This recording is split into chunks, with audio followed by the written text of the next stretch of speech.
ಜನಪ್ರಿಯವಾಗಿದ್ದ ರಾಜ್ಯ ಸರ್ಕಾರದ ಮಹತ್ವಾಕಾಂಕ್ಷಿ ಯೋಜನೆಯಾದ ಕೃಷಿ ಭಾಗ್ಯ ಯೋಜನೆಯನ್ನು ರಾಜ್ಯಾದ್ಯಂತ ಅನುಷ್ಠಾನ ಮಾಡಲಾಗುತ್ತಿದೆ.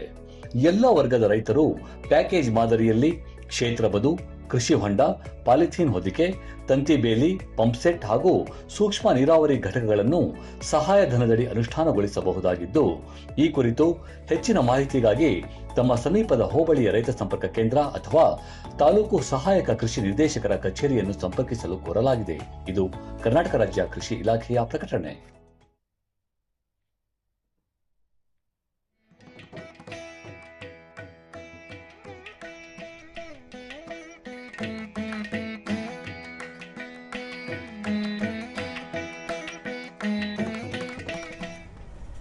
ಸಮಸ್ತ ರೈತ ಬಾಂಧವರೇ ಹಾಗೂ ನೆಚ್ಚಿನ ಚಂದನ ವಾಹಿನಿಯ ವೀಕ್ಷಕರೇ, ತಮಗೆಲ್ಲರಿಗೂ ಕೃಷಿ ಇಲಾಖೆಯ ಪ್ರಾಯೋಜಿತ ರೈತ ಮಿತ್ರ ನೇರ ಫೋನ್ ಇನ್ ಕಾರ್ಯಕ್ರಮಕ್ಕೆ ಪ್ರೀತಿಯ ಸ್ವಾಗತ.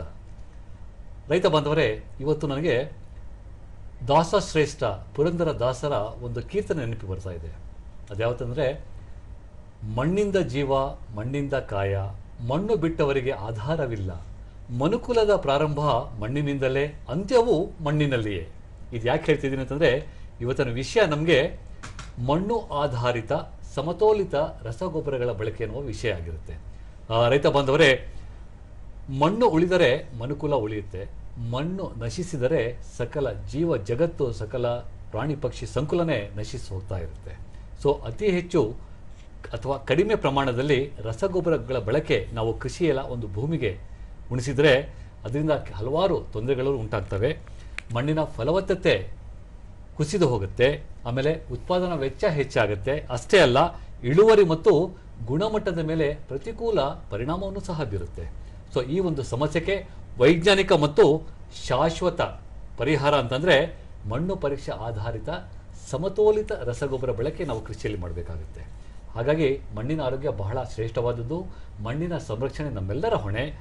ರಸಗೊಬ್ಬರ ಯಾವಾಗ, ಹೇಗೆ, ಯಾವ ಬೆಳೆಗೆ ಎಷ್ಟು, ಯಾವ ರೀತಿ ನಾವು ಅದನ್ನು ಬಳಕೆ ಮಾಡಬೇಕು ಮತ್ತು ಏರುಪೇರಾದಲ್ಲಿ ಯಾವ ರೀತಿಯಂತಹ ದುಷ್ಪರಿಣಾಮಗಳು ಉಂಟಾಗ್ತವೆ, ಈ ಎಲ್ಲ ಮಾಹಿತಿಯನ್ನು ಹಂಚಿಕೊಳ್ಳೋದಕ್ಕೆ ನಮ್ಮೊಡನೆ ಇವತ್ತು ನಮ್ಮ ಸ್ಟುಡಿಯೋದಲ್ಲಿ ವಿಶೇಷ ವ್ಯಕ್ತಿತ್ವ ಉಳ್ಳ ಅಧಿಕಾರಿಯೊಬ್ಬರು ಹಾಜರಿದ್ದಾರೆ. ಈ ಎಲ್ಲ ಮಾಹಿತಿಗಾಗಿ ದಯಮಾಡಿ ತಾವು ಪ್ರಶ್ನೆ ಕೇಳೋದಕ್ಕೆ 08023542599 ಮತ್ತು 23542699 ದೂರವಾಣಿ ಸಂಖ್ಯೆ ನಮ್ಮ ಟಿವಿ ಪರದೆ ಮೇಲೆ ಇದೆ ಮತ್ತು ಮುಂದೆ ಬರ್ತಾ ಹೋಗುತ್ತೆ. ದಯಮಾಡಿ ಈ ಒಂದು ಸಂಖ್ಯೆಗೆ ಕರೆ ಮಾಡುವ ಮೂಲಕ ಮಣ್ಣು ಪರೀಕ್ಷೆ ಆಧಾರಿತ ಸಮತೋಲಿತ ಮತ್ತು ವಿವೇಚನಾತ್ಮಕ ರಸಗೊಬ್ಬರ ಬಳಕೆ ಬಗ್ಗೆ ತಾವು ಪ್ರಶ್ನೆ ಕೇಳಬಹುದು. ಸರ್, ತಮಗೆ ರಾಜ್ಯದ ರೈತ ಬಾಂಧವರ ಪರವಾಗಿ ಮತ್ತು ಚಂದನ ವಾಹಿನಿಯ ಪರವಾಗಿ ಈ ಒಂದು ಕಾರ್ಯಕ್ರಮಕ್ಕೆ ಪ್ರೀತಿಪೂರ್ವಕ ಸ್ವಾಗತ ಕೊಡ್ತೇನೆ. ಸರ್ ನಮಸ್ಕಾರ. ಸಮಸ್ತ ರೈತ ಬಾಂಧವರಿಗೆ ನಾನು ಕೂಡ ವಂದಿಸ್ಕೊಳ್ತಾ, ಈಗ ರೈತ ಬಾಂಧವರೇ, ತಮ್ಮ ಪ್ರಶ್ನೆ ಕೇವಲ ಈ ಒಂದು ವಿಷಯಕ್ಕೆ ಸೀಮಿತವಾಗಿರಬೇಕು. ಪ್ರಶ್ನೆ ಕೇಳಬೇಕಾದ್ರೆ ತಮ್ಮ ಟಿವಿ ವಾಲ್ಯೂಮ್ ನಿಶಬ್ದತೆಗೆ ಅಂದರೆ ಸಂಪೂರ್ಣ ಮ್ಯೂಟ್ ಮಾಡಿ ಪ್ರಶ್ನೆ ಕೇಳಬೇಕು. ಸರ್, ಈ ಒಂದು ಕಾರ್ಯಕ್ರಮ ಪ್ರಾರಂಭ ಮಾಡಿದ್ದಾಗಿದ್ದಲ್ಲಿ ಈಗ ನಾನು ಹೇಳಿದೆ ವಿಷಯ ಮಣ್ಣು ಆಧಾರಿತ ಸಮತೋಲಿತ ಮತ್ತು ವಿವೇಚನಾತ್ಮಕ ರಸಗೊಬ್ಬರ ಬಳಕೆ ಅಂತ ಹೇಳಿ ಹೇಳ್ತೀವಿ ನಾವು. ಅಂದರೆ ಈಗ ಮಣ್ಣು ಅಂತ ಹೇಳಿದಾಗ ಈ ಮಣ್ಣು ಪರೀಕ್ಷೆ ಬಹಳ ಮುಖ್ಯವಾಗುತ್ತೆ ಸರ್. ಈ ಮಣ್ಣು ಪರೀಕ್ಷೆಯ ಒಂದು ಮಹತ್ವ ಏನು ಸರ್? ತಾವು ಪ್ರಾರಂಭದಲ್ಲೇ ಹೇಳಿದಾಗೆ ಸಮೃದ್ಧ ಬೆಳೆಗೆ ಮಣ್ಣಿನ ಆರೋಗ್ಯ ಬಹಳ ಮುಖ್ಯ. ಆರೋಗ್ಯವಂತ ಮಣ್ಣು ಇದ್ದರೆ ಮಾತ್ರ ಸಮೃದ್ಧ ಬೆಳೆ ಬೆಳೀಲಿಕ್ಕೆ ಸಾಧ್ಯ. ಸೊ ಈ ಕಾರಣದಿಂದ ಮಣ್ಣು ಪರೀಕ್ಷೆ ನಾವು ಕಡ್ಡಾಯವಾಗಿ ಮಾಡಿಕೊಂಡ್ರೆ ಬಹುಶಃ ಉತ್ತಮ ಮಣ್ಣು ನಿರ್ವಹಣೆಗೆ ಸಾಧ್ಯ ಆಗ್ತದೆ ಮತ್ತು ಬೆಳೆ ನಿರ್ವಹಣೆನೂ ಕೂಡ ಮಾಡಬಹುದು. ನಮ್ಮ ಆರೋಗ್ಯ ಪರೀಕ್ಷೆಗೆ ನಾವು ರಕ್ತ ಪರೀಕ್ಷೆ ಮಾಡ್ತೀವಿ. ಹಾಗೆಯೇ ಮಣ್ಣಿನ ಗುಣಧರ್ಮ ಸರಿ ಇದೆಯಾ ಇಲ್ವಾ ಅಂತ ಹೇಳಿ ತಿಳ್ಕೊಳ್ಬೇಕಂದ್ರೆ ಮಣ್ಣಿನ ಪರೀಕ್ಷೆ ಮಾಡ್ಕೊಳ್ಬೇಕಾಗುತ್ತೆ. ಇದರಿಂದ ಈ ಮಣ್ಣಿನಲ್ಲಿ ಏನೆಲ್ಲ ಪೋಷಕಾಂಶಗಳಿದ್ದಾವೆ, ಯಾವುದು ಕೊರತೆ ಇದೆ, ಯಾವುದು ಅಧಿಕವಾಗಿದೆ, ಆಮೇಲೆ ಅಗತ್ಯಕ್ಕೆ ತಕ್ಕಂತೆ ರಸಗೊಬ್ಬರಗಳನ್ನ ಹೇಗೆ ಬಳಕೆ ಮಾಡ್ಕೊಳ್ಬೋದು, ಇದನ್ನೆಲ್ಲ ಕೂಡ ನಾವು ಅರ್ಥ ಮಾಡ್ಕೊಳ್ಳಿಕ್ಕೆ ಮಣ್ಣಿನ ಪರೀಕ್ಷೆ ಬಹಳ ಮುಖ್ಯ ಆಗ್ತದೆ. ಹಾಗಾಗಿ ನಾವು ಮಣ್ಣು ಪರೀಕ್ಷೆ ಮಾಡಬೇಕು. ಏನಕ್ಕೆ ಅಂತಂದರೆ ನಾವು ಯಾವತ್ತೂ ಕೂಡ ಕಾಯಿಲೆ ತಿಳಿಯದೆ ಮಾತ್ರ ನುಂಗಬಾರ್ದು ಅಂತ ಹೇಳ್ತೀವಿ ನಾವು. ಹಾಗೆಯೇ ಮಣ್ಣಿನ ಆರೋಗ್ಯನ ತಿಳ್ಕೊಂಡು ನಾವು ಗೊಬ್ಬರವನ್ನು ಹಾಕಿದ್ರೆ ಬಹಳ ಒಳ್ಳೆಯದು. ಹೌದು, ಒಳ್ಳೆ ಮಾಹಿತಿ ಇದೆ ಸರ್. ಆದರೆ ಈಗ ಮುಂದುವರಿದಾಗಿದ್ದಲ್ಲಿ ಈಗ ಮಣ್ಣು ಮಾದರಿ ಪರೀಕ್ಷೆ ಅಂತ ಹೇಳಿದ್ರೆ ಈ ಮಣ್ಣು ಮಾದರಿ ಸಂಗ್ರಹಣೆ ಎಲ್ಲಿ ಯಾರು ಮಾಡ್ತಾರೆ ಸರ್? ಆ್ಯಕ್ಚುಲಿ ಮಣ್ಣು ಮಾದರಿ ಸಂಗ್ರಹಣೆಯನ್ನು ರೈತರೇ ಮಾಡ್ಬೋದು ಅಥವಾ ಹತ್ತಿರದ ಕೃಷಿ ಇಲಾಖೆಯ ರೈತ ಸಂಪರ್ಕ ಕೇಂದ್ರದ ಅಧಿಕಾರಿಗಳನ್ನು ಸಂಪರ್ಕ ಮಾಡಿಕೊಂಡ್ರೆ ಅಲ್ಲೂ ಕೂಡ ನೀವು ಮಣ್ಣು ಮಾದರಿಯನ್ನು ಪರೀಕ್ಷೆ ಮಾಡ್ಬೋದು. ಈ ಮಣ್ಣು ಮಾದರಿ ಸರಿಯಾಗಿ ನಾವು ಸಂಗ್ರಹಣ ಮಾಡಿ ಹತ್ತಿರದ ಮಣ್ಣು ಪರೀಕ್ಷಾ ಪ್ರಯೋಗಾಲಯಕ್ಕೆ ಕೊಡಬೇಕಾಗ್ತದೆ. ನಾವು ಸಾಧಾರಣವಾಗಿ ಇಂಗ್ಲಿಷ್ ವಿ ಅಕ್ಷರದ ಆಕಾರದ ಅಲ್ಲಿ ಮಣ್ಣಿನ ಒಂದು ಹೊಲದಲ್ಲಿ ಒಂದು ಕಂದಕವನ್ನು ತೆರೆದು ಒಂದು 15ರಿಂದ 20 ಸೆಂಟಿಮೀಟರ್ ಆಳಕ್ಕೆ ಅದನ್ನ ವಿ ಆಕಾರದಲ್ಲಿ ಹೌದು ಕಂದಕ ತೆಗೆದು ನಾವು ಅದನ್ನ ಕಟ್ ಮಾಡಬೇಕು.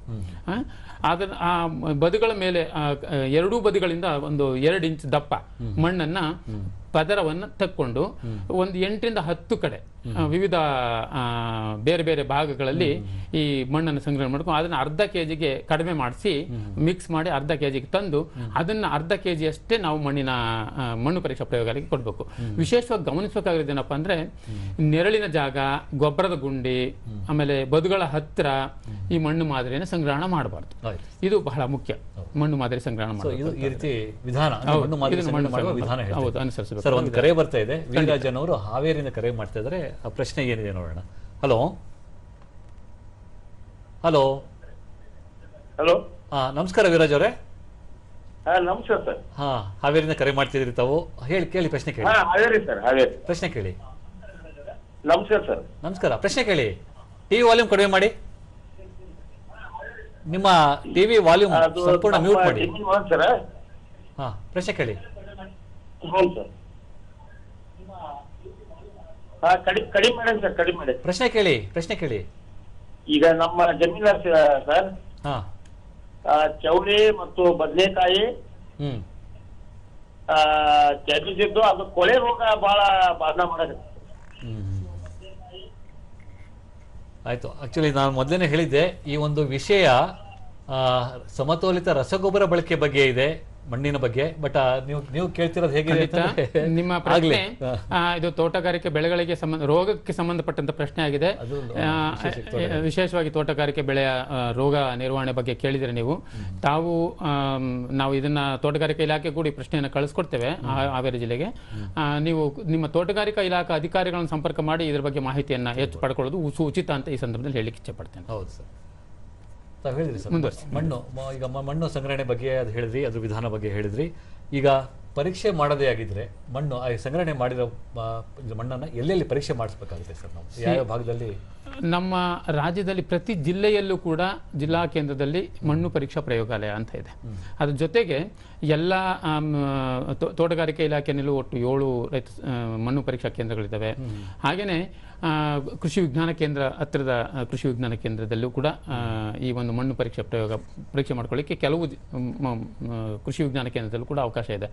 ಸೊ ಒಟ್ಟು ರಾಜ್ಯದಲ್ಲಿ 30 ಮಣ್ಣು ಪರೀಕ್ಷಾ ಪ್ರಯೋಗಾಲಯಗಳು ಮತ್ತು ಒಂದು ಸಂಚಾರಿ ಮಣ್ಣು ಪರೀಕ್ಷಾ ಪ್ರಯೋಗಾಲಯ ಇದೆ. ಇದರಲ್ಲಿ ಹತ್ತಿರದ ಪರೀಕ್ಷಾ ಪ್ರಯೋಗಾಲಯಕ್ಕೆ ನೀವು ಮಣ್ಣು ಮಾದರಿಯನ್ನು ಸಂಗ್ರಹಣೆ ಮಾಡಿ ಕೊಡಲಿಕ್ಕೆ ಆಗುತ್ತೆ. ಎಸ್. ಮತ್ತೊಂದು ಕರೆ ಬರ್ತಾ ಇದೆ ಸರ್, ಖಂಡಿತ ನೋಡೋಣ ಯಾರು ಕರೆ ಮಾಡ್ತಿದ್ದಾರೆ ಇಲ್ಲಿಂದ. Hello hello hello. ನಮಸ್ಕಾರ ಸರ್. ನಮಸ್ಕಾರ. ತಮ್ಮ ಹೆಸರು? ಸರ್, ನಾವು ಈ ಕೆರೆ ಮಣ್ಣುಗಳನ್ನ ಹೆಚ್ಚಾಗಿ ನಾವು ತೋಟಗಾರಿಕೆ ಹೇಳ್ತಾವ್ರಿ. ಬಸವಣ್ಣಪ್ಪನವರು ಅಲ್ವಾ? ಇಳುವರಿ ಆಗ್ತಾ ಇದೆ ಸರ್.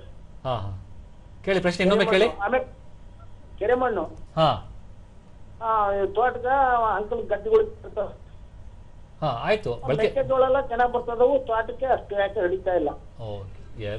ಕೆರೆ ಮಣ್ಣು ನೋಡಿ, ಕೆರೆ ಗೋಡನ್ನ ತೋಟಗಳಿಗಾಗ್ಲಿ ಅಥವಾ ಹೊಲಗಳಿಗಾಗ್ಲಿ ಬಳಕೆ ಮಾಡಬೇಕಾದ್ರೆ ಬಹಳ ಎಚ್ಚರಿಕೆಯನ್ನು ವಹಿಸಬೇಕಾಗ್ತದೆ ಬಸವಣ್ಣಪ್ಪ ಅವರೇ. ತುಂಬಾ ಅತಿಯಾದ ಕೆರೆಗೋಡನ್ನ ಒಡಿಬಾರದು. ನೀವು ಕೆರೆಗೋಡನ್ನು ಹಾಕಿದ್ರೆ ಸ್ವಲ್ಪ ಪ್ರಮಾಣದಲ್ಲಿ ಬಳಕೆ ಮಾಡ್ಬೋದು, ಇಲ್ಲ ಅಂತಲ್ಲ. ಆದರೆ ಅತಿಯಾದ ಪ್ರಮಾಣ ಬೇಡ. ಯಾಕೆಂದ್ರೆ ಅದನ್ನು ನೀವು ಜಾಸ್ತಿ, ಕೆಲವು ರೈತರು ತಪ್ಪು ಮಾಡ್ಕೊಂಡಿರೋದು ಗಮನಿಸಿದ್ವಿ ನಾವು. ಅತಿ ಹೆಚ್ಚು ಕೆರೆಗೋಡನ್ನ ತೋಟಕ್ಕೆ ಸ್ಪ್ರೆಡ್ ಮಾಡಿದ್ರೆ ಆಕ್ಚುಲಿ ಮ್ಯಾಟ್ ಆಗಿಬಿಡ್ತದೆ. ಇಡೀ ಮೇಲ್ಪದ್ರ ಪೂರ್ತಿ ಗಟ್ಟಿಯಾಗಿ ತೊಂದರೆ ಕೊಡುವಂಥ ಸಾಧ್ಯತೆ ಇರ್ತದೆ. ಅದನ್ನು ಹಾಕಿದ್ಮೇಲೆ ಮಣ್ಣಿನಲ್ಲಿ ಚೆನ್ನಾಗಿ ಮಿಶ್ರಣ ಮಾಡಿ ಸರಿ ಪ್ರಮಾಣದಲ್ಲಿ, ಅದು ಸ್ವಲ್ಪ ಪ್ರಮಾಣದಲ್ಲಿ ಮಿಕ್ಸ್ ಮಾಡಿಕೊಂಡು ಅದನ್ನ ಬಳಕೆ ಮಾಡ್ಬೋದು. ಅತಿಯಾದ ಕೆರೆಗೋಡನ್ನ ಹೆಚ್ಚು ಬಳಕೆ ಮಾಡೋದು ಅವಶ್ಯಕತೆ ಇಲ್ಲ. ಒಳ್ಳೆ ಮಾಹಿತಿ ನೀಡಿದೆ ಸರ್. ಈಗ ನಾವು ಹೇಳ್ತಾ ಇದ್ವಿ ವಿಷಯದ ಕುರಿತು ಸಮತೋಲಿತ ರಸಗೊಬ್ಬರ ಬಳಕೆ ಅಂತ ಹೇಳಿ.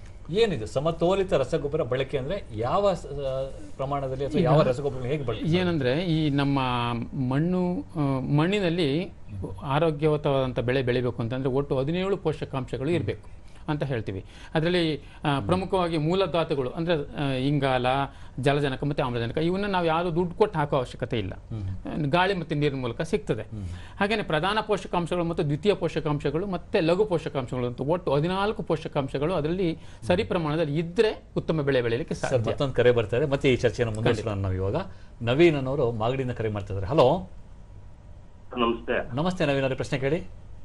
ಸರ್, ಅದೇ ನಮ್ ಟಿವಿಲಿ ನೋಡ್ತಾ ಇದೀವಿ, ಇವಾಗ ಮಣ್ಣ ಪರೀಕ್ಷೆ ಮಾಡ್ಬೇಕು ಅಂತ ಹೇಳಿದ್ರಲ್ಲ. ಗೊತ್ತಾಯ್ತು, ಕೇಳಿ ಪ್ರಶ್ನೆ ಕೇಳಿ. ಸರ್, ಈಗ ನಾನು ಜಸ್ಟ್ ಒಂದ್ ವರ್ಷ ಆಯ್ತು ಸರ್ ಅಡಿಕೆ ಸಸ್ಯ ಹಾಕಿ, ಅದು ಒಂಚೂರು ಗ್ರೋತ್ ಆಗಿಲ್ಲ. ಎಲ್ಲಾ ತರ ಗೊಬ್ಬರನು ಕೊಟ್ಟಿನಿ, ಅಂದ್ರೆ ಕೆಮಿಕಲ್ ಯಾವ್ದು ಯೂಸ್ ಮಾಡಿಲ್ಲ. ಅದಕ್ಕೆ ಇವಾಗ ಇವ್ರು ಹೇಳ್ತಾರ ಮಣ್ಣು ಪರೀಕ್ಷೆ ಮಾಡ್ಸದ ಅಂತ. ಖಂಡಿತವಾಗ್ಲೂ ಒಳ್ಳೆ ಪ್ರಶ್ನೆ ಕೇಳಿದ್ದೀರಾ. ತಾವು ನಮ್ಮ ರೈತ ಸಂಪರ್ಕ ಕೇಂದ್ರದ ಅಧಿಕಾರಿಗಳನ್ನಾದ್ರೂ ಸಂಪರ್ಕ ಮಾಡಿ ಅಥವಾ ತೋಟಗಾರಿಕಾ ಇಲಾಖಾ ಅಧಿಕಾರಿಗಳನ್ನಾದ್ರೂ ಸಂಪರ್ಕ ಮಾಡಿ ನಿಮ್ಗೆ ಮಾಹಿತಿಯನ್ನು ಕೊಡ್ತಾರೆ. ನೀವೇ ಮಣ್ಣು ಮಾದರಿಯನ್ನು ಸಂಗ್ರಹಣೆ ಮಾಡ್ಬೋದು ಅಥವಾ ಅವ್ರನ್ನ ಒಂದ್ಸರಿ ಕರ್ಕೊಂಡೋಗಿ ನೀವು ಮಣ್ಣು ಮಾದರಿಯನ್ನು ತೆಗೆದು ನಮ್ಮ ಇಲಾಖಾ ಮುಖಾಂತರನೇ ನೀವು ಲ್ಯಾಬ್ಗೂ ಕೂಡ ಕಳಿಸ್ಲಿಕ್ಕೆ ಅವಕಾಶ ಇದೆ. ಅಥವಾ ನೀವೇ ನೇರವಾಗಿ ಕೂಡ ನಮ್ಮ ಹತ್ತಿರದ ರೈತ ಸಂಪರ್ಕ ಕೇಂದ್ರದ ಮುಖಾಂತರ ಮಣ್ಣು ಮಾದರಿಯನ್ನು ಸಂಗ್ರಹಣೆ ಮಾಡಿಕೊಂಡು ಅದರಲ್ಲಿ ಏನಿದೆ ಅಂತ ಅರ್ಥ ಮಾಡಿಕೊಂಡು ನಾನು ಮುಂದೆ ಚರ್ಚೆ ಮಾಡ್ತೀನಿ. ಅದನ್ನು ತಾವು ಕೂಡ ಭಾಗಿಯಾಗಿ ಕೇಳಿಸ್ಕೊಳ್ಳಿ. ಅದರಲ್ಲಿ ಏನೆಲ್ಲ ಇರುತ್ತೆ ಅನ್ನೋದನ್ನ ನೀವು ಅರ್ಥ ಮಾಡ್ಕೊಳ್ಬೇಕು. ವಿಶೇಷವಾಗಿ ನೋಡಿ, ಮಣ್ಣು ಪರೀಕ್ಷೆ ಮಾಡಿದ್ರೆ ನಿಮ್ಗೆ ಏನು ಗೊತ್ತಾಗ್ತದಪ್ಪ ಅಂತಂದರೆ ಅದರಲ್ಲಿ ಮಣ್ಣಿನ ರಸಸಾರ ಎಷ್ಟಿದೆ, ಅದರಲ್ಲಿ ಉಳಿ ಮಣ್ಣ ಉಪ್ಪು ಮಣ್ಣ ಅಂದರೆ EC ಎಷ್ಟಿದೆ, ನಾವು ವಿದ್ಯುತ್ ವಾಹಕತೆ ಅಂತ ಹೇಳ್ತೀವಿ. ಹಾಗೆಯೇ ಸಾವಯವ ಇಂಗಾಲ ಎಷ್ಟಿದೆ, ಹಾಗೆಯೇ ಪ್ರಧಾನ ಪೋಷಕಾಂಶಗಳು ಯಾವ ಹಂತದಲ್ಲಿದೆ, ದ್ವಿತೀಯ ಪೋಷಕಾಂಶಗಳು ಎಷ್ಟೆಷ್ಟಿದೆ, ಲಘು ಪೋಷಕಾಂಶಗಳು ಕೊರತೆ ಇದೆಯಾ, ಜಾಸ್ತಿ ಇದೆಯಾ, ಕಡಿಮೆ ಇದೆ, ಇವೆಲ್ಲ ಕೂಡ ಗೊತ್ತಾಗ್ತದೆ. ಇದು ಗೊತ್ತಾದರೆ ಒಂದು ಕಾರ್ಡ್ ಕೊಡ್ತಾರೆ ಅವರು. ಮಣ್ಣು ಪರೀಕ್ಷೆ ಮಾಡಿದ್ಮೇಲೆ ಒಂದು ಮಣ್ಣು ಪರೀಕ್ಷಾ ಕಾರ್ಡ್ ಅಂತ ಕೊಡ್ತೀವಿ ನಾವು. ನಮ್ಮ ಎಲ್ಲ ಎಷ್ಟು ಮಣ್ಣು ಮಾದರಿಯನ್ನು ಸಂಗ್ರಹಣ ಮಾಡಿದ್ರು ಎಲ್ಲ ರೈತರಿಗೂ ಕೂಡ ಮಣ್ಣು ಪರೀಕ್ಷೆ ಆಧಾರದ ಮೇಲೆ ಒಂದು ಸಾಯಿಲ್ ಹೆಲ್ತ್ ಕಾರ್ಡ್ ಅಂತಲೇ ಕೊಡ್ತಾರೆ, ಪ್ರಿಂಟ್ ಮಾಡಿ. ಅದರಲ್ಲಿ ಇರುತ್ತೆ ಇದೆಲ್ಲ ಅಂಶಗಳನ್ನು ಅದರಲ್ಲಿ ಮೆನ್ಷನ್ ಮಾಡಿರ್ತೀವಿ. ಉದಾಹರಣೆಗೆ ಹೇಳೋದಾದರೆ ಅದರಲ್ಲಿ ಆಮ್ಲೀಯತೆ ಎಷ್ಟಿರಬೇಕಪ್ಪ ಅಂತಂದರೆ ಚೆನ್ನಾಗಿ ಒಳ್ಳೆ ಸದೃಢವಾದ ಸಾಯಿಲು, ಉತ್ತಮ ಸಾಯಿಲಲ್ಲಿ 6.3ರಿಂದ 7.5ವರೆಗೆ ಇದ್ದರೆ ಅದು ಸಾಮಾನ್ಯ ಮಣ್ಣು ಅಂತ ಹೇಳ್ತೇವೆ. ಹಾಗೆಯೇ ವಿದ್ಯುತ್ ವಾಹಕ ಎಷ್ಟಿರಬೇಕು, 1ಕ್ಕಿಂತ ಕಡಿಮೆ ಇರಬೇಕು, ಅದು ನೋಡ್ಕೊಳ್ಬೇಕು ರೈತರು. ಹಾಗೆಯೇ ಸಾವಯವ ಇಂಗಾಲ 0.75 ಅಂದರೆ 0.75ಕ್ಕಿಂತ ಜಾಸ್ತಿ ಇದ್ದರೆ ಅದು ಉತ್ತಮ ಆರೋಗ್ಯಯುತವಾದ ಮಣ್ಣು ಅಂತ ಕರಿತೀವಿ. ನಮ್ಮ ಯಾವುದೇ ಮಣ್ಣನ್ನು ನಾವು ಪರೀಕ್ಷೆ ಮಾಡಿದ್ರೆ ಈ ತೋಟಗಾರಿಕೆ ಬೆಳೆಗಳು ಚೆನ್ನಾಗಿದ್ದು ಸ್ವಲ್ಪ ಪುಲಸಾದ ಹಸಿರೆಲೆ ಗೊಬ್ಬರಗಳನ್ನ ಹಾಕಿ ಚೆನ್ನಾಗಿ ಮೇಂಟೈನ್ ಮಾಡಿದರೆ ಸ್ವಲ್ಪ ಮಟ್ಟಿಗೆ ಇರ್ಬೋದು. ಬಹುತೇಕ ಮಣ್ಣುಗಳಲ್ಲಿ ಇವತ್ತು ನಮ್ಮ ರಾಜ್ಯದಲ್ಲಿ 0.5ಕ್ಕಿಂತ ಕಡಿಮೆ ಸಾವಯವ ಇಂಗಾಲ ಇರುವಂಥದ್ದು ನಾವು ನೋಡ್ತೇವೆ. ಸೊ ಹಾಗಾಗಿ ಮಣ್ಣು ಪರೀಕ್ಷೆ ಮಾಡಿದ್ರೆ ಎಷ್ಟು ಗೊಬ್ಬರಗಳನ್ನು ಕೊಡಬಹುದು, ಸಾವಯವ ಇಂಗಾಲ ಎಷ್ಟು ಕೊಡಬೇಕು, ಸಾರಜನಕ ಎಷ್ಟು ಕೊಡಬೇಕು, ರಂಜಕ ಎಷ್ಟು ಕೊಡಬೇಕು ಎಲ್ಲ ಗೊತ್ತಾಗ್ತದೆ.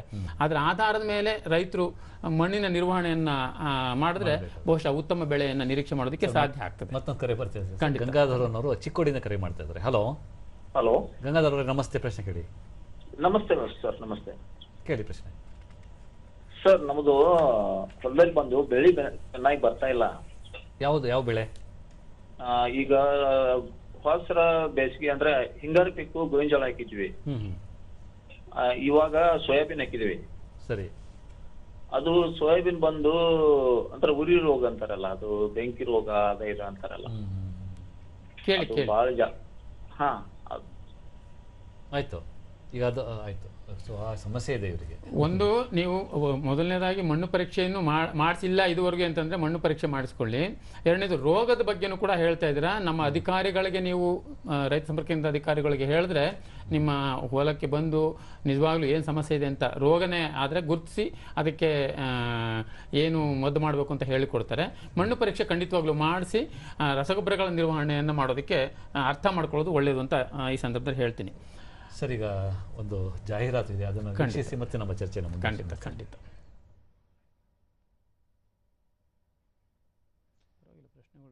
ಪ್ರೀತಿಯ ರೈತ ಬಾಂಧವರೇ, ರಾಜ್ಯದ ಮಳೆಯಾಶ್ರಿತ ಪ್ರದೇಶಗಳಲ್ಲಿ ಸುಸ್ಥಿರ ಕೃಷಿಯನ್ನು ಸ್ಥಾಪಿಸಲು, ಮಳೆ ನೀರಿನ ಸಮರ್ಥ ಬಳಕೆಗಾಗಿ ಹಾಗೂ ಕೃಷಿ ಉತ್ಪಾದಕತೆಯನ್ನು ಹೆಚ್ಚಿಸಲು ರೈತರ ಅತ್ಯಂತ ಜನಪ್ರಿಯವಾಗಿದ್ದ ರಾಜ್ಯ ಸರ್ಕಾರದ ಮಹತ್ವಾಕಾಂಕ್ಷಿ ಯೋಜನೆಯಾದ ಕೃಷಿ ಭಾಗ್ಯ ಯೋಜನೆಯನ್ನು ರಾಜ್ಯಾದ್ಯಂತ ಅನುಷ್ಠಾನ ಮಾಡಲಾಗುತ್ತಿದೆ.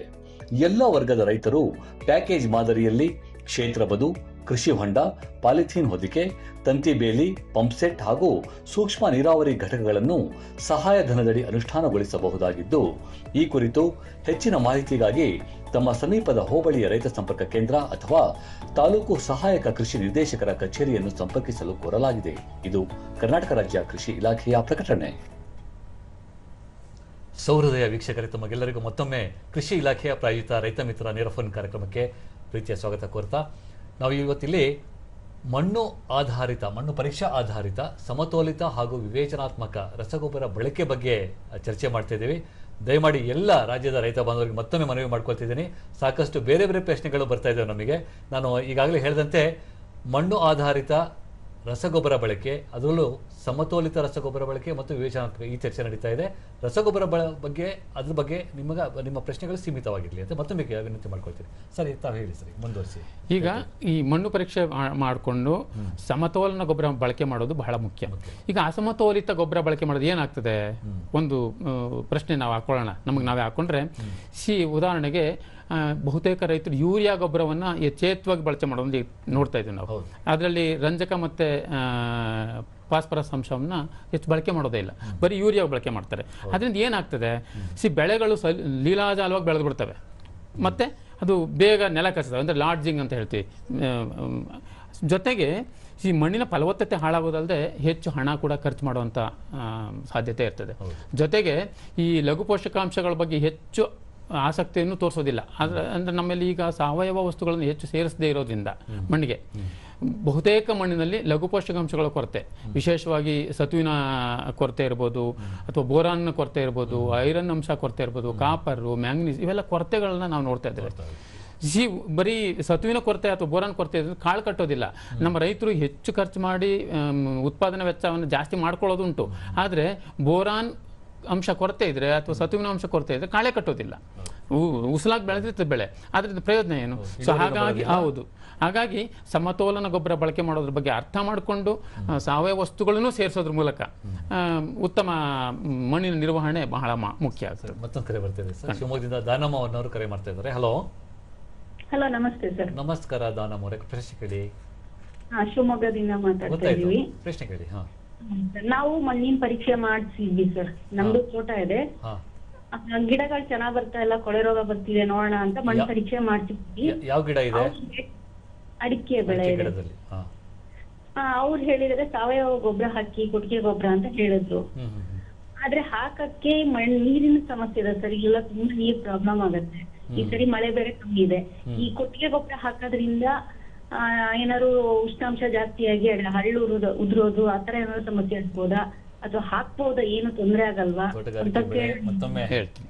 ಖಂಡಿತವಾಗ್ಲೂ ತಮ್ಮ ಪ್ರಶ್ನೆ ಅರ್ಥ ಆಗಿದೆ. ತಾವೇನು ಗೊಂದಲಕ್ಕೆ ಒಳಗಾಗೋ ಅವಶ್ಯಕತೆ ಇಲ್ಲ. ನಾವು ಸಾವಯವ ಗೊಬ್ಬರಗಳನ್ನು ಭೂಮಿಗೆ ಸೇರಿಸೋದ್ರಿಂದ ನಿಮ್ಮ ಬೆಳೆಯ ಮೇಲೆ ಯಾವುದೇ ರೀತಿ ಕೆಟ್ಟ ಪರಿಣಾಮ ಬೀರೋದಿಲ್ಲ, ಅದು ಒಳ್ಳೆಯ ಪರಿಣಾಮ ಬೀರುತ್ತೆ, ಮಣ್ಣಿನ ಗುಣಧರ್ಮ ಹೆಚ್ಚುತ್ತೆ. ಜೊತೆಗೆ ತಾವು ಹೇಳಿದ್ರೆ ಅರಳು ಉದುರುತ್ತೆ ಅಂತೇಳಿ, ನೀವು ಹತ್ತಿರದ ತೋಟಗಾರಿಕಾ ಲೆಕ್ಕಾಧಿಕಾರಿಗಳನ್ನ ಕರ್ಕೊಂಡೋಗಿ ಒಂದ್ಸಾರಿ ತೋರಿಸಿ ಮತ್ತೊಮ್ಮೆ. ಆದರೂ ಕೂಡ ನನಗೆ ತಿಳಿದಿರ್ತಕ್ಕಂಥ ಮಾಹಿತಿ ನಿಮ್ಗೆ ಹೇಳೋದಾದರೆ, ಸಾಧಾರಣವಾಗಿ ಲಘು ಪೋಷಕಾಂಶ, ವಿಶೇಷವಾಗಿ ಬೋರಾನ್ ಅಂಶ ಕೊರತೆ ಇದ್ದರೆ, ಬಹುತೇಕ ಬೋರಾನ್ ಅಂಶ ಭೂಮಿನಲ್ಲಿ ಕೊರತೆ ಇದ್ದರೆ ಈ ಅರಳು ಉದುರುವಂಥ ಸಾಧ್ಯತೆ ಇರ್ತದೆ. ಆದರೂ ಮತ್ತೊಮ್ಮೆ ಅಧಿಕಾರಿಗಳನ್ನು ಕರ್ಕೊಂಡೋಗಿ ಚೆಕ್ ಮಾಡಿಸಿ ನೀವು ಏನಾದರೂ ಮುಂದಿನ ಕ್ರಮ ವಹಿಸೋದು ಉಚಿತ ಅಂತ ನಾನು ಈ ಸಂದರ್ಭದಲ್ಲಿ ಹೇಳಿಕ್ಕೆ ಇಚ್ಛೆ ಪಡ್ತೇನೆ.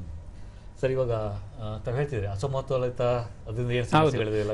ಹಾಗಾಗಿ ಸಮತೋಲನ ಗೊಬ್ಬರ ಬಹಳ ಮುಖ್ಯ. ಸಮತೋಲನ ಗೊಬ್ಬರ ಬಳಕೆ ಮಾಡೋದ್ರಿಂದ ಖರ್ಚು ಕಡಿಮೆ ಮಾಡಬಹುದು, ಹೆಚ್ಚಿನ ಇಳುವರಿಯನ್ನು ನಾವು ನಿರೀಕ್ಷೆ ಮಾಡಬಹುದು, ಹಾಗೆಯೇ ಮಣ್ಣಿನ ರಕ್ಷಣೆಯನ್ನು ಸರಿಯಾದ ರೀತಿಯಲ್ಲಿ ಕಾಪಾಡ್ಕೊಳ್ಬಹುದು. ಪರಿಸರ ಸ್ನೇಹಿಯಾಗಿ ನಾವು ಈ ಒಂದು ಮಣ್ಣನ್ನು ನಾವು ನಿರ್ವಹಣೆ ಮಾಡ್ಬೋದು. ಈ ಮಣ್ಣಿನ ರಕ್ಷಣೆಯನ್ನು ದೀರ್ಘಕಾಲದವರೆಗೂ ಕಾಪಾಡ್ಕೊಳ್ಬೇಕು ಅಂತಂದ್ರೆ ನೀವು ಸಮತೋಲಿತ ಗೊಬ್ಬರ ಬಳಕೆ ಮಾಡೋದು ಬಹಳ ಅತ್ಯವಶ್ಯಕ. ಮತ್ತೊಂದು ಕರೆ ಬರ್ತಾ ಇದೆ ಸರ್, ಅಶೋಕನ್ ಅವರು ದಾವಣಗೆರೆಯಿಂದ ಕರೆ ಮಾಡ್ತಾ ಇದ್ದಾರೆ. ನೋಡೋಣ ಪ್ರಶ್ನೆ ಏನಿದೆ. ಹಲೋ. ಹಲೋ ಅಶೋಕ್ ಅವರೇ, ನಮಸ್ತೆ. ನಮಸ್ಕಾರ ಸರ್. ಪ್ರಶ್ನೆ ಕೇಳಿ ಸರ್. ನಾವು ಅಡಿಕೆ ತೋಟಕ್ಕೆ ಈಗೆಲ್ಲ ರೈತರು ಕೋಳಿ ಗೊಬ್ಬರ ಉಪಯೋಗಿಸ್ತಾ ಇದಾರೆ. ಈ ಕೋಳಿ ಗೊಬ್ಬರ ಉಪಯೋಗಿಸ್ಬೇಕು ಅಥವಾ ಬೇಡವೋ, ಅದು ಉಪಯೋಗಿಸೋದಾದ್ರೆ ಯಾವ ರೀತಿ ಈ ಗೊಬ್ಬರವನ್ನ ಉಪಯೋಗಿಸ್ಬೇಕು, ಮತ್ತೆ ಯಾವ ತಿಂಗಳಲ್ಲಿ ಉಪಯೋಗಿಸಿದ್ರೆ ಒಳ್ಳೇದು ಅಂತಂದೇಳಿ.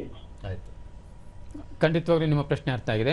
ಕೋಳಿ ಗೊಬ್ಬರ ಬಳಕೆ ಮಾಡೋದು, ನೇರವಾಗಿ ಕೋಳಿ ಗೊಬ್ಬರವನ್ನ ಕೋಳಿ ಇದರಿಂದ ಈಕೆಯನ್ನು ನೇರವಾಗಿ ಬಳಕೆ ಮಾಡಬಾರ್ದು. ಮಾಡೋದಾದರೆ ನೀವು ಮೊದಲು ಅದನ್ನು ಸಂಗ್ರಹಣೆ ಮಾಡಿಕೊಂಡು ಅದರಲ್ಲಿ ಕ್ಷಾರೀಯ ಅಂಶ ತುಂಬ ಹೆಚ್ಚಿರುತ್ತೆ, ನೇರವಾಗಿ ಬಳಕೆ ಮಾಡಬಾರ್ದು. ಅದನ್ನು ಇತರೆ ಸಾವಯವ ಗೊಬ್ಬರಗಳ ಜೊತೆ ಮಿಕ್ಸ್ ಮಾಡಿ ಸ್ವಲ್ಪ ಪ್ರಮಾಣದಲ್ಲಿ ಬಳಕೆ ಮಾಡೋದು ಒಳ್ಳೆಯದು, ನೇರವಾಗಿ ಬಳಕೆ ಮಾಡೋದು ಬೇಡ.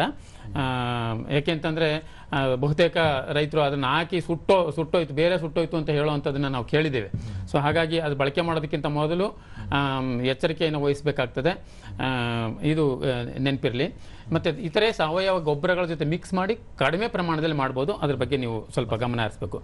ವಿಶೇಷವಾಗಿ ನಾವು ಮಣ್ಣು ಪರೀಕ್ಷೆಯನ್ನು ಮಾಡೋದ್ರಿಂದ ಸರಿಯಾಗಿ ಅರ್ಥ ಮಾಡಿಕೊಂಡು ಸಮಗ್ರ ಪೋಷಕಾಂಶಗಳ ನಿರ್ವಹಣೆ ಮಾಡಬೇಕಾಗ್ತದೆ. ಅಂದರೆ ಅದೇ ಸರ್, ಅದಂದರೆ ಈಗ ನಾವು ಭಾಳ ಪ್ರಮುಖವಾಗಿ ಒಂದು ಪ್ರಶ್ನೆ ಕೇಳಬೇಕು ಅಂತಂದರೆ, ಈಗ ರಸಗೊಬ್ಬರದ ಬಳಕೆ ಇದೆ ಒಂದು ಕಡೆ, ಮತ್ತೊಂದು ಕಡೆ ಏನಾಗುತ್ತೆ ಅಂದರೆ ಸಾವಯವ ಅಂತ ಹೇಳ್ತಾ ಇದ್ದೀರಾ. ಈಗ ರಸಗೊಬ್ಬರಗಳಿಗೆ ಪರ್ಯಾಯವಾಗಿ ಮತ್ತೆ ಯಾವ್ಯಾವ ರೀತಿಯಾದಂಥ ಗೊಬ್ಬರಗಳಿದೆ ಸರ್? ಒಳ್ಳೆ ಪ್ರಶ್ನೆ ಕೇಳಿದ್ದೀರಾ. ನೋಡಿ, ರಸಗೊಬ್ಬರಗಳು ಬಳಕೆ ಮಾಡಬೇಕು, ಆದರೆ ರಸಗೊಬ್ಬರಗಳು ಬಳಕೆ ಮಾಡೋದಕ್ಕಿಂತ ಮೊದಲು ನಾವು ಭೂಮಿಯನ್ನು ಯಾವ ರೀತಿ ನಿರ್ವಹಣೆ ಮಾಡ್ತಿದ್ದೇವೆ, ಸಮಗ್ರ ಪೋಷಕಾಂಶ ನಿರ್ವಹಣೆ ತತ್ವಗಳನ್ನು ನಾವು ಅರ್ಥ ಮಾಡ್ಕೊಂಡಿದ್ದೀವ, ಇದು ಬಹಳ ಮುಖ್ಯ. ಇತ್ತೀಚಿನ ದಿನಗಳಲ್ಲಿ ನಾನು ನೋಡೋದಾದರೆ ಬಹುತೇಕ ರೈತರು ಈ ರಾಸಾಯನಿಕ ಗೊಬ್ಬರ ಒಂದು ಬಿಟ್ಟು ಉಳಿದದನ್ನ ಸಂಪೂರ್ಣ ಮರ್ತಿದ್ದಾರೆ ಅಂತ ಹೇಳಿದ್ರೆ ತಪ್ಪಾಗಲಾರ್ದು. ಈಗ ಸಾವಯವ ಗೊಬ್ಬರ ಬಳಕೆ ಮಾಡೋದಿರ್ಬೋದು, ಹಸಿರೆಲೆ ಗೊಬ್ಬರಗಳನ್ನು ಬಳಕೆ ಮಾಡ್ತಕ್ಕಂಥದ್ದು, ಬೆಳೆ ಅವಶೇಷಗಳನ್ನು ಪುನರ್ಬಳಕೆ ಮಾಡ್ತಕ್ಕಂಥದ್ದು, ಜೈವಿಕ ಗೊಬ್ಬರಗಳನ್ನು ಸರಿಯಾದ ರೀತಿಯಲ್ಲಿ ಅರ್ಥ ಮಾಡ್ಕೊಂಡು ಬಳಕೆ ಮಾಡುವಂಥದ್ದನ್ನು ಬಹುಶಃ ಬಹುತೇಕ ರೈತರು, ನಾನು ಎಲ್ಲರೂ ಅಂತ ಹೇಳ್ತಾ ಇಲ್ಲ, ಒಂದು 20-25% ಇವತ್ತಿಗೂ ಕೂಡ ಉತ್ತಮ ರೈತರು ಇದ್ದಾರೆ. ಸೊ ಉಳಿದವರು ಸುಮಾರು ಈ ತತ್ವಗಳನ್ನೇ ಮರೆತು ಬಿಟ್ಟು ಇವತ್ತು ಕೃಷಿ ಮಾಡ್ತಕ್ಕಂಥದ್ದನ್ನು ನಾವು ನೋಡ್ತಾ ಇದ್ದೀವಿ. ಆ ಕಾರಣದಿಂದ ಉತ್ಪಾದನಾ ವೆಚ್ಚ ಜಾಸ್ತಿ ಆಗಿ ಲಾಸ್ ಅನ್ನು ಕೂಡ ಅನುಭವಿಸುವಂಥ ಸಂದರ್ಭ ಇರ್ತದೆ. ಹಾಗಾಗಿ ಸಮಗ್ರ ಪೋಷಕಾಂಶಗಳ ನಿರ್ವಹಣೆ ಬಹಳ ಮುಖ್ಯ ಆಗ್ತದೆ. ಹೌದು. ಈ ಅದರಲ್ಲೂ ವಿಶೇಷವಾಗಿ ಇವಾಗ ಇತ್ತೀಚೆಗೆ ನಾವು ಕೇಳ್ತಾ ಇದ್ದೀವಿ ಸರ್, ಬಯೋಚಾರ್ ಅಥವಾ ಜೈವಿಕ ಇದ್ದಿಲು ಅಥವಾ ಪೈರಾಲಿಸಿಸ್ ಪದ್ಧತಿ ಅಂತ ಹೇಳ್ತಾ ಇದ್ದೀವಿ. ಸೊ ಈ ಬಯೋಚಾರ್ ಬಗ್ಗೆ ಒಂದು ತುಸು ಮಾಹಿತಿ ನೀಡ್ತೀರಾ ಸರ್ ನಮ್ಮ ರೈತರಿಗೆ? ಬಯೋಚಾರ್ ಅಂತಂದ್ರೆ ಇತ್ತೀಚಿನ ದಿನಗಳಲ್ಲಿ ಇದನ್ನ ನಾವು ನೋಡ್ಬೋದು. ಇದ್ದಿಲು ಅಷ್ಟೇ ಏನಿಲ್ಲ, ಈ ಕೃಷಿ ತ್ಯಾಜ್ಯಗಳನ್ನು ನಾವು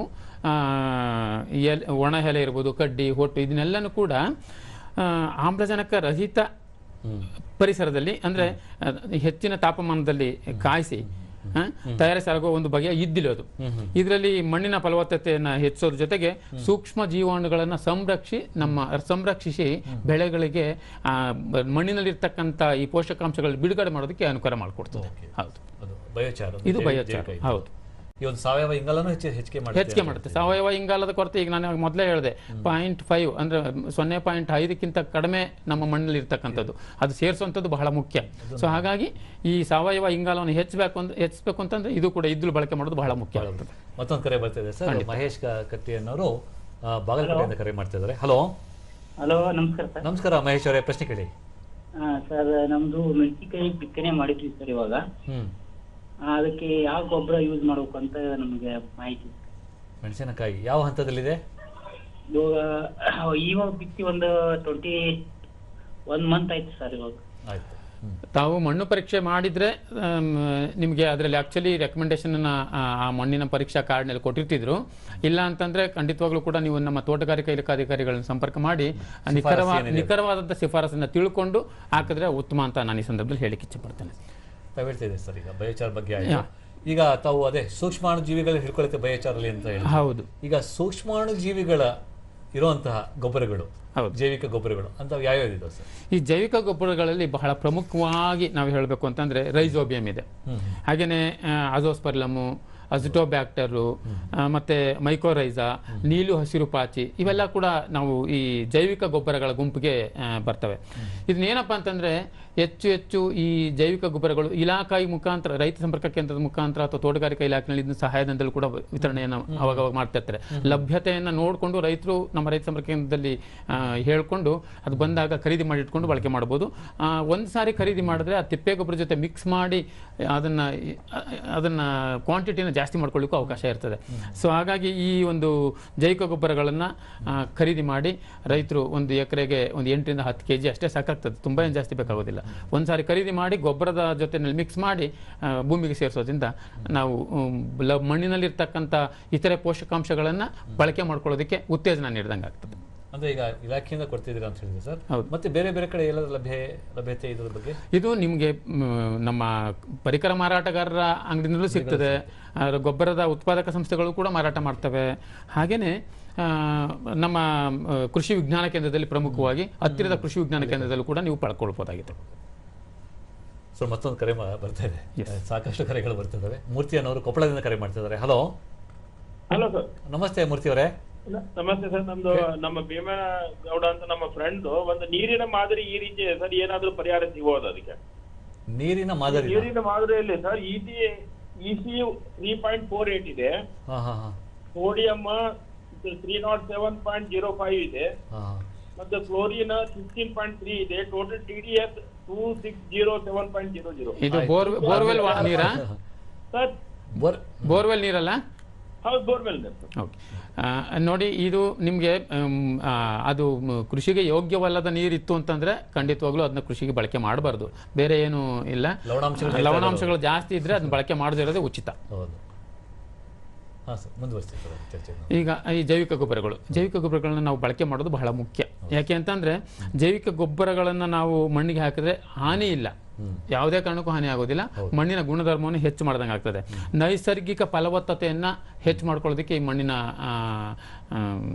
ಮಣ್ಣಿನಲ್ಲಿ ಜೈವಿಕ ಗೊಬ್ಬರಗಳನ್ನು ಸೇರಿಸೋದು ಬಹಳ ಮುಖ್ಯ. ಮತ್ತೆ ಇತರೆ ಈಗ ಸಾವಯವ ಗೊಬ್ಬರಗಳು ಅಂತ ಹೇಳಿದಾಗ ಸರ್ ನಾವು ಮತ್ತೆ ಬೇರೆ ಯಾವ ಈ ಸಾವಯವ ಗೊಬ್ಬರಗಳು ಅಂತಂದ್ರೆ ಒಂದು ದೊಡ್ಡ ಪಟ್ಟಿಯನ್ನೇ ಮಾಡ್ಬೋದು ನಾವು.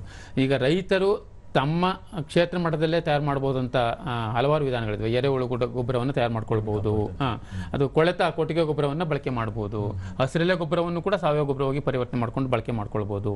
ಆಮೇಲೆ ತಮ್ಮ ಜಮೀನಲ್ಲಿ ಉತ್ಪತ್ತಿ ಆಗ್ತಕ್ಕಂಥ ಎಲ್ಲ ಕೃಷಿ ತ್ಯಾಜ್ಯಗಳು ಅದನ್ನು ಕೂಡ ಬಳಕೆ ಮಾಡಬಹುದು. ಎಲುಬಿನ ಪುಡಿ ಅದನ್ನು ಮಾಡ್ಕೋಬಹುದು. ಆಮೇಲೆ ಆಯಿಲ್ ಕೇಕ್ಸ್ ಅಥವಾ ಏನು ಹೇಳ್ತೀವಿ ನಾವು, ಪಿಂಡಿ ಗೊಬ್ಬರಗಳು ಅಂತ ಹೇಳ್ತೀವಿ, ಅದನ್ನು ಕೂಡ ನಾವು ಈ ಒಂದು ಸಾವಯವ ಗೊಬ್ಬರವಾಗಿ ಬಳಕೆ ಮಾಡ್ಬೋದು. ಈ ಎಲ್ಲ ಗೊಬ್ಬರಗಳನ್ನು ಬಳಕೆ ಮಾಡೋಕ್ಕೆ ಅವರದ್ದೇ ಆದ ಪರಿಕಲ್ಪನೆಯಲ್ಲಿ ಈಗ ತಮ್ಮ ಜಮೀನಿನ ಸುತ್ತ ಇರ್ತಕ್ಕಂಥ ಬದುಗಳಲ್ಲಿ ಬೆಳೆದಿರ್ತಕ್ಕಂಥ ಗಿಡ ಗೆಂಟೆಯನ್ನು ಕತ್ತರಿಸಿ ಅಲ್ಲಿ ಸೊಪ್ಪು ಸದೆಯನ್ನು ಕೂಡ ನಾವು ಸರಿಯಾದ ರೀತಿಯಲ್ಲಿ ಸದ್ಬಳಕೆ ಮಾಡ್ಕೊಂಡ್ರೆ ಸಾವಯವ ಗೊಬ್ಬರವಾಗಿ ಪರಿವರ್ತನೆ ಮಾಡ್ಕೊಳ್ಳಿಕ್ಕೆ ಅವಕಾಶ ಇದೆ. ಇದು ನಮ್ಮ ಮಣ್ಣಿನ ರಚನೆಯನ್ನು ಸುಧಾರಣೆ ಮಾಡಲಿಕ್ಕೆ ಸಾಧ್ಯ ಆಗ್ತದೆ. ಹಾಗೆಯೇ ಸೂಕ್ಷ್ಮ ಜೀವಿಗಳನ್ನು ಅಭಿವೃದ್ಧಿ ಮಾಡಿಕೊಳ್ತದೆ. ಪರಿಸರ ಸ್ನೇಹಿ ಕೆಲಸ ಇದು. ಆಮೇಲೆ ದೀರ್ಘಕಾಲೀನ ನಮ್ಮ ಮಣ್ಣಿನ ಆರೋಗ್ಯವನ್ನು ಕಾಪಾಡ್ಕೊಳ್ಳಿಕ್ಕೆ ಇದು ಸಹಕಾರಿಯಾಗಿ ಕೆಲಸ ಮಾಡುತ್ತೆ.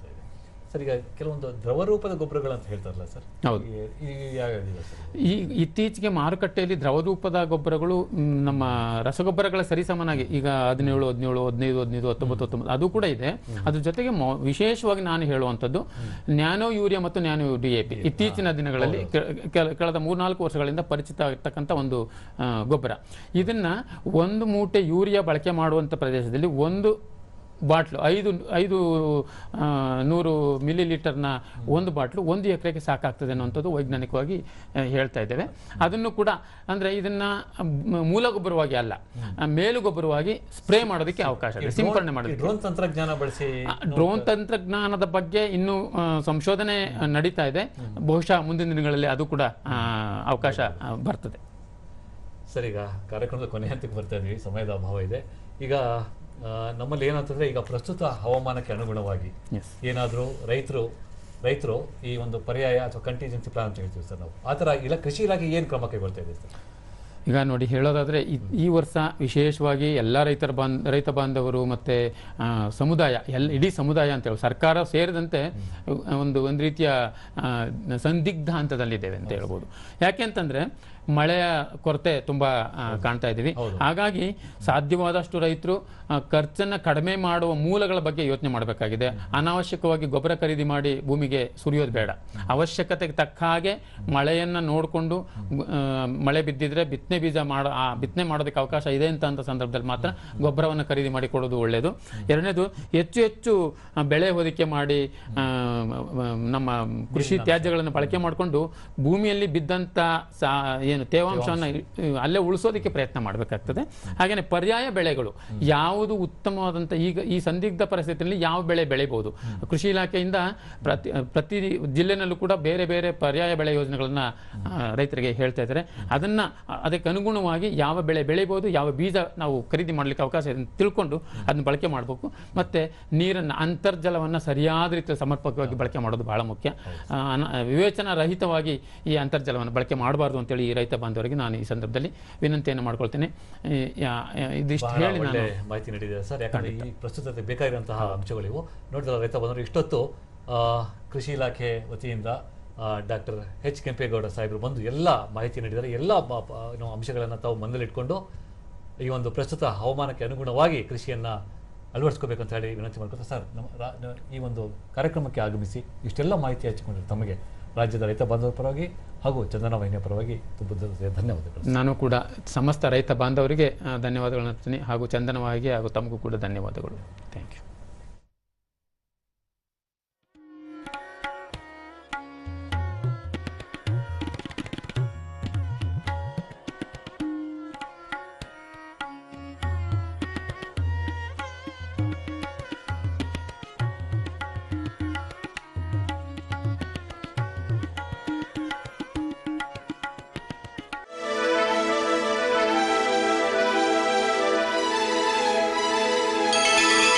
ಬಾರಿಸು ಕನ್ನಡ ಡಿಂಡಿಮವ, ದೂರದರ್ಶನ ಚಂದನ.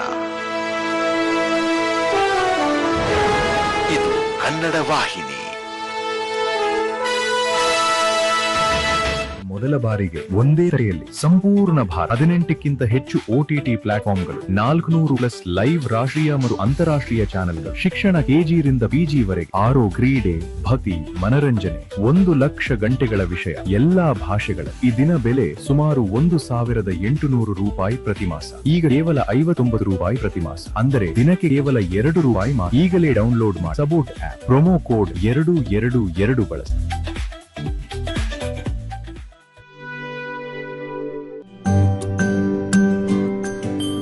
ಬದುಕ ಬಂಡಿ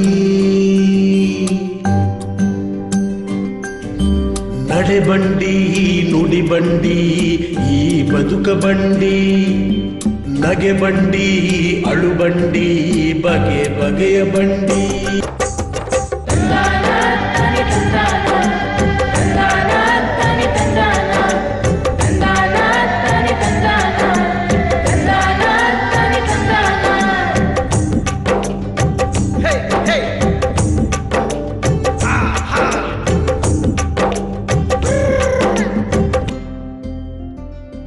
ಬಂಡಿ.